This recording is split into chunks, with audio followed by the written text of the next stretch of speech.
You set 5 alarms. You tell yourself, tonight is different. Tomorrow, you're finally waking up early. And somehow, you wake up at 9:30.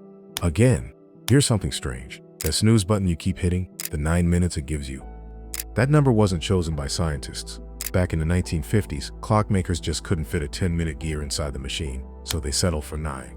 That's it. That's the whole reason. Which means every morning, millions of people are fighting their biology based on a gear problem from 70 years ago. But here's the real twist. The problem isn't the snooze button, and it isn't you being lazy either. It's that you've been trying to out-discipline something that was never a discipline problem in the first place. When your alarm goes off, your brain is still soaked in a chemical called adenosine. Think of it like fog sitting inside your skull. It takes anywhere from 15 minutes to 2 hours for that fog to clear. But here's the part nobody tells you. The part of your brain responsible for logic, willpower, and long-term thinking.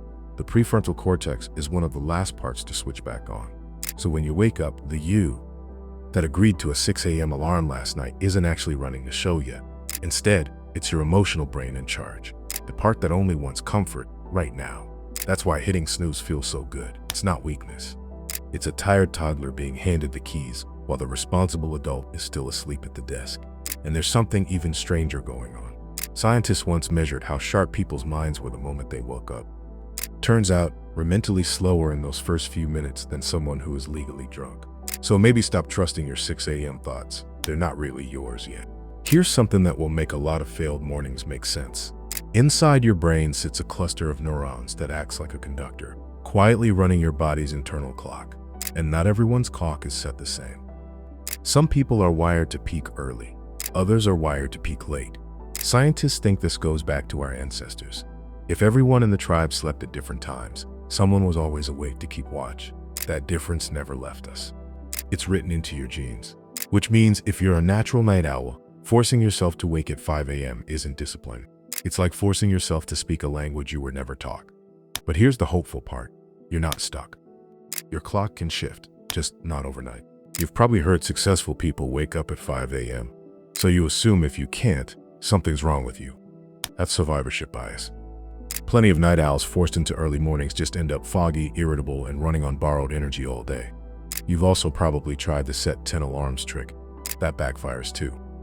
Instead of real sleep, your brain gets jolted awake over and over, flooding you with stress hormones before you've even left the bed. You end the night more exhausted, not less. And the biggest myth of all, that you can just train yourself to need less sleep.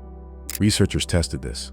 People running on 6 hours a night performed as poorly as someone who'd been awake for 2 full days straight. The unsettling part, they genuinely believed they were doing fine. So no, it was never about trying harder. There's one signal your brain listens to more than anything else: light.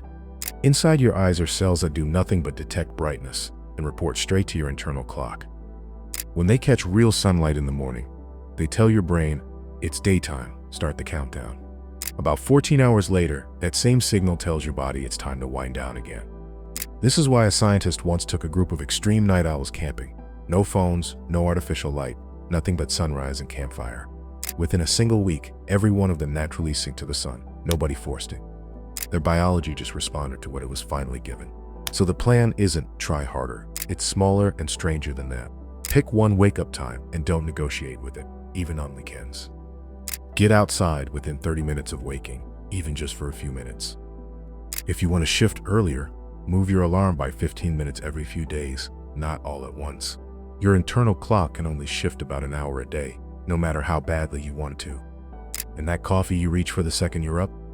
Wait about 90 minutes. Your body's already clearing the morning fog on its own by then, so the caffeine actually works instead of just numbing you. Waking up early was never about becoming a different, more disciplined person. It was about understanding the one you already have. The fog isn't laziness. The resistance isn't weakness. It's biology doing exactly what it's built to do.